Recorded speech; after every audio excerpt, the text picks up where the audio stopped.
Storm Babet battered Britain for days. The aftermath could be felt by some for years. A major incident was declared in Chesterfield, where water forced its way into hundreds of homes and businesses. Richard Eden's house on Windermere Road was one of 40 that flooded when a nearby brook overflowed. His house was submerged under 5 feet of water. Wow, that's awful. A month on and progress is slow, with the arduous task of clearing out mud-soaked possessions. But Richard doesn't have any time to spare. His 18-year-old daughter Emily was recently diagnosed with terminal cancer. The family is currently living in a hotel. But Emily desperately wants to be back in the home where she grew up. Builders are working around the clock to try and make that happen. She said to me, "Dad, if I come back home, obviously I'm in an hospital bed downstairs, what if it floods again? And now I'm there in that bed. Now, it could be middle at night. What do we do?" This was 5 foot deep.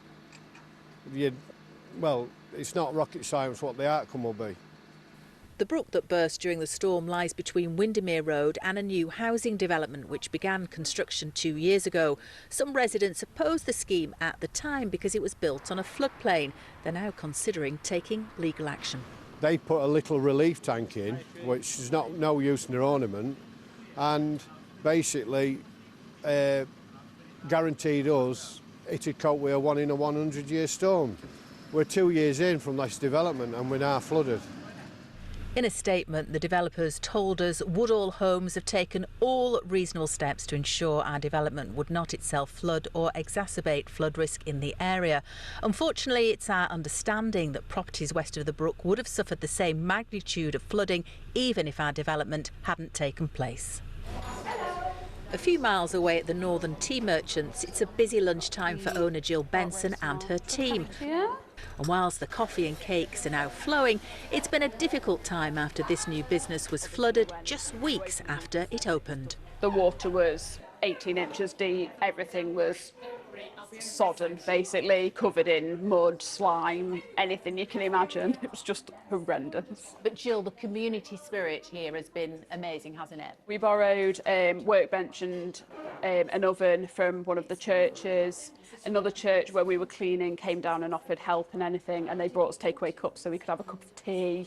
Because it is those little things, isn't it, that actually just being able to sit and have a cup of tea that someone's brought you the cup for just felt really nice.